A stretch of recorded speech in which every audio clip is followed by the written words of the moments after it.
আসসালামু আলাইকুম। আজকে আলোচনা বিষয় অনুগত্য। আমরা দুনিয়ায় এসেছি কার অনুগত্য করব? আল কুরআন সূরা নিসা আয়াত নম্বর ৮০। এই আয়াতে আল্লাহ পাক রব্বুল আলামিন বলেন, মাই ইয়াতু রসুলা ফাকাদা তাআলা, যে ব্যক্তি বা যারা রসুলের অনুগত করলো তারা আল্লাহরই অনুগত করলো। তাহলে আল্লাহর অনুগত করা কুরআন মোতাবেক ফরজ। তাহলে আল্লাহর অনুগত করতে হলে আমাদেরকে আল্লাহ রসুলের অনুগত করতে হবে।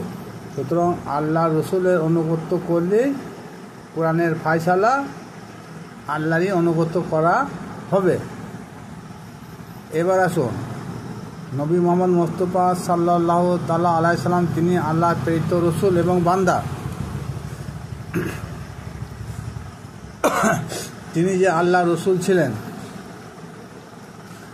তা তৎকালীন যুগে সমস্ত সাহাবা কিরাম তিনাদের রসুল নবী মোহাম্মদ মুস্তাফা সাল্লাল্লাহু তাআলা আলাইহি সাল্লাম। তাহলে সেই সাহাবী কেরামরা কার অনুগত করেছিল? রসুলের মাধ্যমে আল্লাহরই অনুগত স্বীকার করেছিল।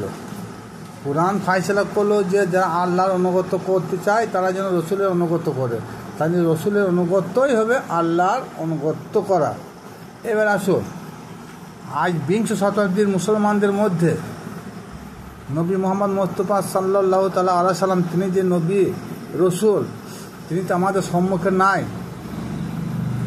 তিনি তো পর্দা নিয়েছেন, তিনি মদিনার জমিনে শায়িত আছেন। তাই বর্তমান আজ সারা বিশ্বে ৮০০ কোটি মুসলমান আছে। তিনাদের রসুল কে হবে? যে রসুলের অনুগত্য সাহাবী কিরামরা করেছিলেন, সন্দেহের কোনো অবকাশ নেই।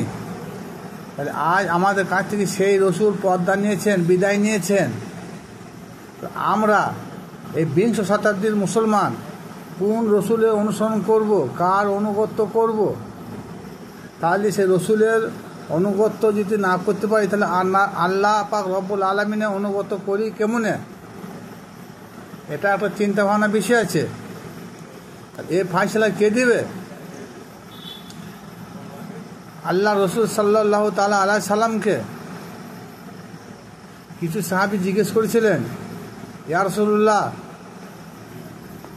আমরা যে আপনার অনুগত করছি, এই অনুগত আল্লাহরই অনুগত করা হচ্ছে, আপনার অনুসরণ করছি, আল্লাহরই অনুসরণ করা হচ্ছে। তাহলে এমন একটা যুগ আসবে, সেই যুগে মানুষরা কাকে অনুসরণ করে ধর্ম করবে, ইবাদত করবে, আল্লাহর অনুগত করবে? সাহাবীরা যখন নবী মোহাম্মদ মুস্তাফা সাল্লাল্লাহু তাআলা আলাইহি সাল্লামকে এই কথাটা জিজ্ঞেস করলেন, তখন সঙ্গে সঙ্গে আল্লাহ পাক রব্বুল আলামিন কোরআনে একটা আয়াত নাজিল করে দিলেন, সূরা আল ইমরান আয়াত নম্বর ১৬৪। এই আয়াতে আল্লাহ পাক রব্বুল আলামিন বলছেন, আমি প্রত্যেকটা মুমিনদের মধ্যে একজন করে রসুল প্রেরণ করব। এটা মুমিনদের জন্য অনুগ্রহ, আমার অনুগ্রহ। আল্লাহ বলছেন মুমিনদের প্রতি আমার অনুগ্রহ এই যে প্রত্যেকটা মুমিনদের মধ্যে একজন করে আমি রসুল নির্বাচন করব। তাহলে সেই রসুল আপনাকে আমাকে কি করবে? কোরআন তেলাওয়াত শিখিবে, কিতাব শিক্ষা দিবে, হিকমত শিক্ষা দিবে, পবিত্র করবে, আর অজানা জিনিসকে জানিয়ে দেবে। তাহলে এই যে মুমিনদের মধ্যে একজন করে রসুল নির্বাচন করবেন, তাহলে এই রসুলটা কি শেষ হয়ে গেছে? আর এখন কি মুমিন নাই? আর তাহলে যদি মুমিন থাকে তাহলে নিশ্চয়ই রসুলও থাকবে।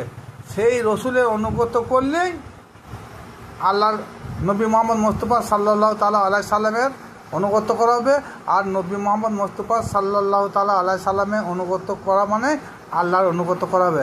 আর এখান থেকে বোঝা গেল প্রত্যেকটা মুমিন বান্দাদের মধ্যে আল্লাহ পাক রব্বুল আলামিন একজন করে রসুল প্রেরণ করে থাকেন। সেই রসুলের অনুগত করা মানে আল্লাহরই অনুগত করা হবে।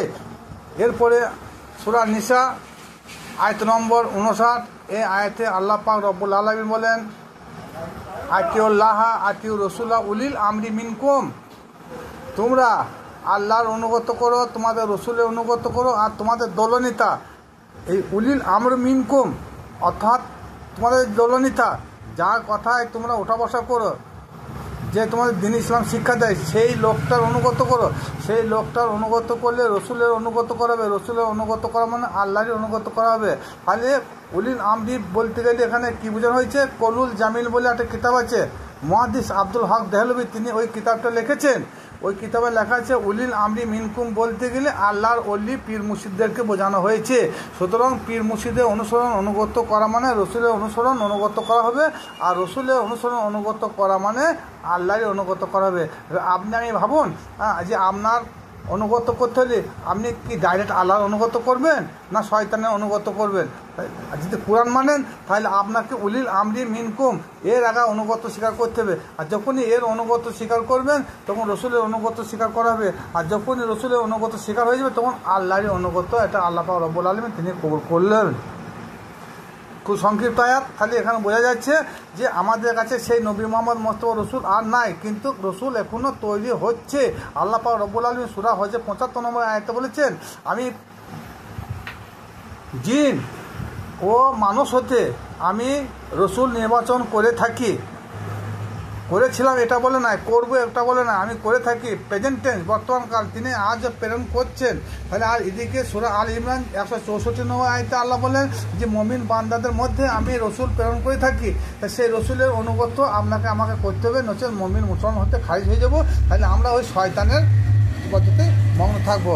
আল্লাহ রসুলের অনুগত না করতে পারলে কখনো আমরা আল্লাহর অনুগত করতে পারবো না। আর আল্লাহ রসুল তো আমাদের সম্মুখে নয়।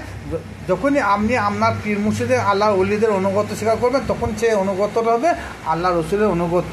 আর যখনই আল্লাহ রসুলের অনুগত হয়ে যাবে তখন সেই অনুগত হবে আল্লাহরই অনুগত। এই বলে আমি আমার বক্তব্য শেষ করলাম। খুদা হাফেজ।